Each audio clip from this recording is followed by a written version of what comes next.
une harmonie, il y ait une coopération, il y ait un enthousiasme qui a été pendant très longtemps envenimé et empêché par une volonté politique qui a décousu complètement le tissu social et fait que alimenter l'idée que les chefs d'entreprise et les travailleurs sont dans des camps opposés. On ne peut pas mener une prospérité, arriver à une prospérité si on est absolument dans cette culture du conflit. Il faut maintenant une culture de la coopération, du respect mutuel. Il faut que tous les opérateurs se sentent concernés par la construction de l'entreprise et par son insertion d'une façon harmonieuse dans son environnement. La Ligue est à la disposition de ce projet et notre congrès qui va se tenir dans les mois à venir veillera à ce que ce volet de l'intervention dans la sphère économique soit respecté et que nous soyons institutionnellement associés à tout ce qui se fait dans le cadre de cette harmonisation entre le monde du travail et le monde des droits de l'homme et des défenseurs des droits de l'homme. Je vous remercie.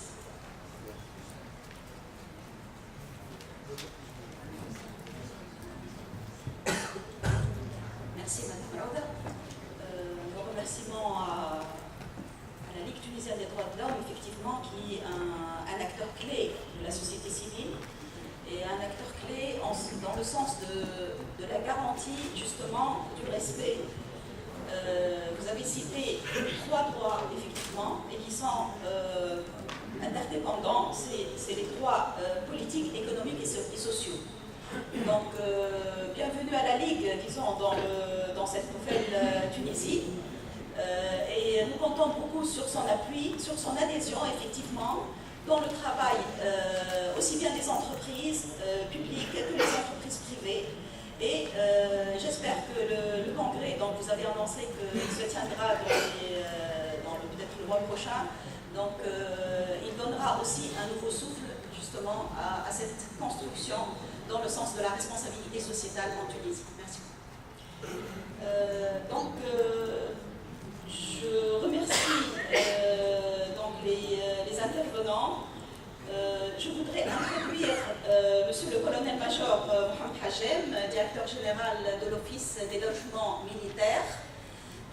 C'est quelqu'un qui est très engagé donc, dans le sens sociétal du terme, quoique son organisation, donc l'OLM, s'est jointe au programme pilote au milieu de l'année 2014. Donc, bienvenue, colonel-major. Si vous voulez bien me dire un petit mot, parce que vous portez en fait la casquette du premier responsable d'une organisation pilote, mais vous portez aussi la casquette d'une institution, c'est l'institution militaire. Et donc, on connaît la discipline de l'institution militaire, la responsabilité de l'institution militaire. Et voilà, on voit l'institution militaire aussi donc engagée dans notre projet de responsabilité sociétale. S'il vous plaît, colonel. Merci. Et c'est ce qu'on appelle gérer l'imprévisible. C'était pas programmé, mais en tous les cas très honoré. Et c'est avec un très grand plaisir que je me trouve parmi vous, que je représente une institution aussi souveraine que le ministère de la Défense nationale. Notre action d'insertion à la RSO était une action volontariste et aussi nous croyons bien Dieu dans cette perspective, cette approche d'une nouvelle société qui respecte aussi bien le volet social, le volet environnemental et aussi la pertinence de nos entreprises. En vérité, en commençant le travail sur une approche plus globale, sur la structure et l'organisation globale d'une entreprise, telle que soit une entreprise militaire ou non. Et je vous rappelle que l'OLM est une EPNA, donc on s'insère plutôt vers le côté sociétal et côté entreprise qu'autre institution du ministère. Et aussi, nous étions déjà dans le système. Notre rencontre avec ce système-là a été une rencontre fortuite à travers l'Internet, on a vu ce qui est l'RSO et les ISO 26000 et on s'est dit, on est déjà dedans. Tous les principes, et spécialement ces principes fondamentaux de la RSO, étaient appliqués d'une manière volontariste au sein de l'Office. Alors là, on a pris conscience qu'on était plein dedans, donc on a voulu nous insérer d'une façon structurée et d'une façon responsable directement dans ce système-là. Ce que nous avons gagné en nous insérant dans ce système-là, c'est d'orienter notre effort, de structurer notre organisation et de gagner beaucoup en adhésion sociale. La première approche a été de sensibiliser tout le notre personnel du bienfait de ce système-là ou de cette référence, si jamais on peut l'appeler comme tel. Comme l'a bien dit monsieur le directeur général d'Inoropi, c'est une approche volontariste et notre adhésion a été spontanée. Ce qui nous a beaucoup aidé, c'est le patrimoine qu'on a eu avant cette adhésion à ce système-là. C'est notre adhésion au système de référentiel Marhabet, de notre bureau d'accueil, et puis notre obtention de l'ISO 9001. Donc ça a été presque une étape, l'étape suivante qui va couronner toutes les autres étapes qu'on a déjà réalisées. Comme je vous ai dit, c'était pas programmé cette intervention, mais encore, j'adhère à ce système-là. J'invite tous les adhérents, nouveaux adhérents dans ce système-là à y accéder avec volonté et qui doivent croire dans ce système-là, les bienfaits de ces principes-là. Ça ne fait qu'augmenter la crédibilité de l'entreprise, ça ne fait qu'augmenter sa lutte contre toute forme de corruption ou toute forme de malveillance des procédures. Ça nous a permis d'être au diapason des nouvelles données dans ce domaine de qu'on appelle la responsabilité sociétale. Moi-même, j'ai participé, ça fait maintenant une dizaine de jours, dans un colloque, dans un panel, réalisé autour du leadership et de la gouvernance. Deux concepts intimement liés. Et notre vision, comme office à l'RSO, m'a beaucoup aidé pour éclaircir les voies de développement durable pour les collègues qui avaient assisté à ce séminaire-là. C'est vous dire toute cette réussite de ce système-là à instaurer des systèmes fiables et durables. Encore, madame, merci, monsieur le directeur général, merci pour cette invitation et je vous souhaite à tous bonne continuation. Merci bien.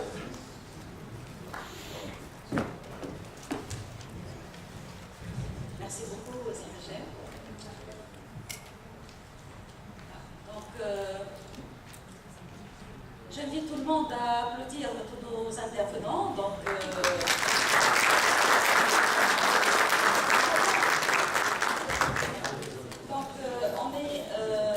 on a terminé la première partie de la cérémonie d'ouverture avec les mots d'ouverture.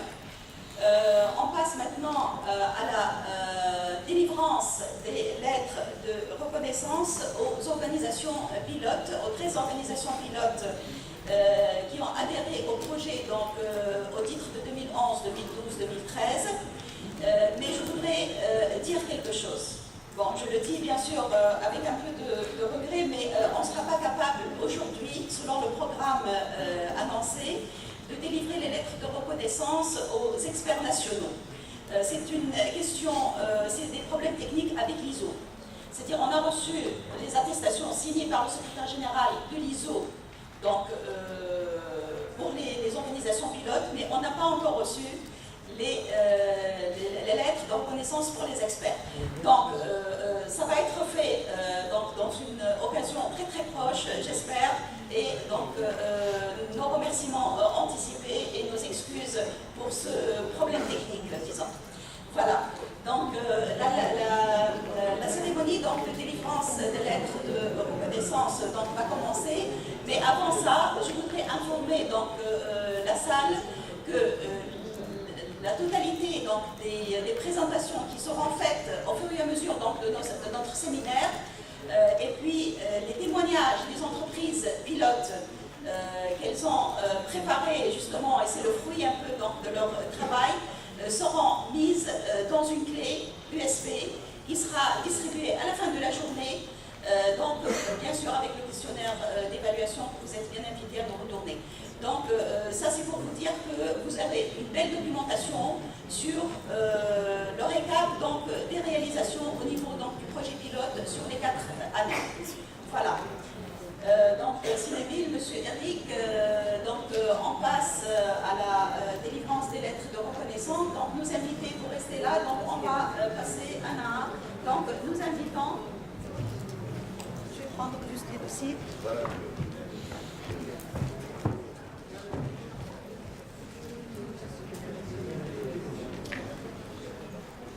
Bonjour à toutes et à tous, donc Eric Vanin de l'ISO.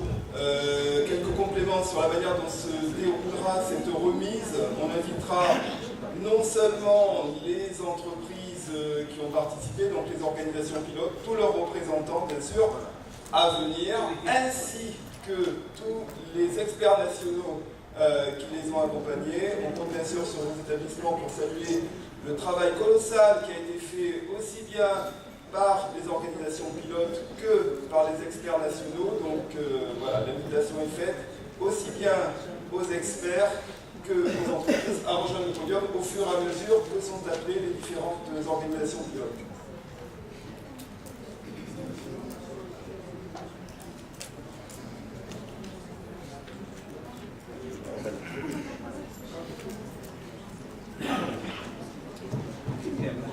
Et pour les photographes, il y a une photo faite pour chaque entreprise.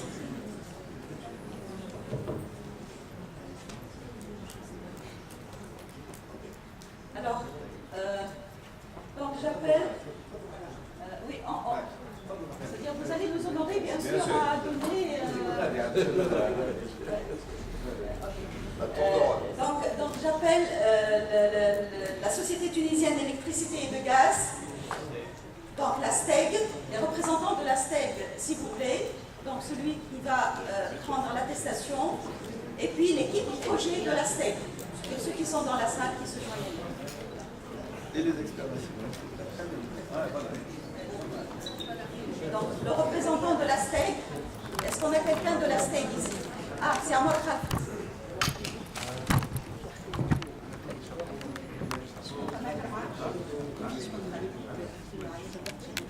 C'est Khalid Jbeli, s'il vous plaît.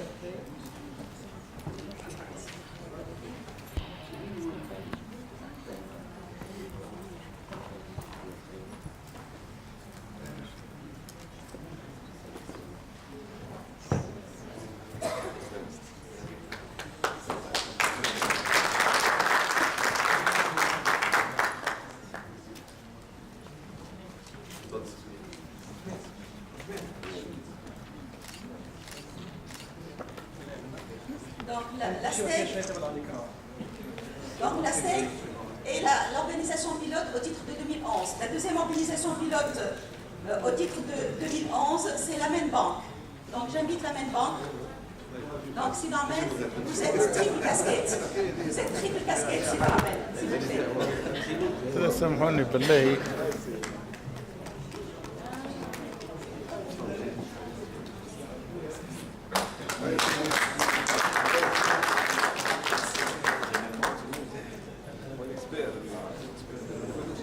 Donc, les experts qui ont accompagné Amen Bank, donc en l'occurrence Simon Soukcharabi, moi-même et Simon Chi. Voilà.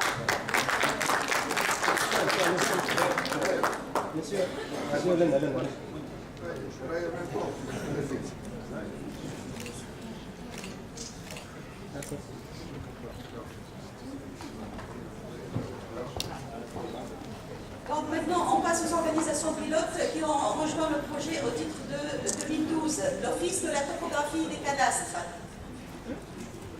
Les représentants de l'Office de la topographie des cadastres.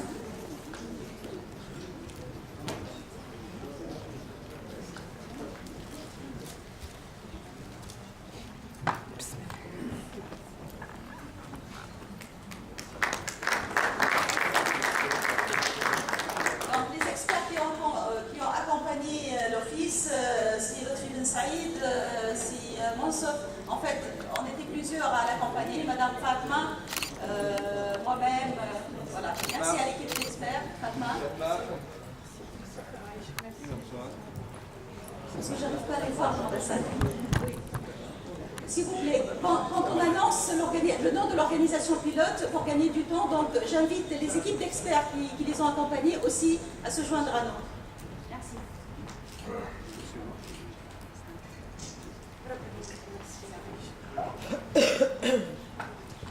L'entreprise suivante, remise pour SAFE de leur lettre de reconnaissance avec leurs experts nationaux.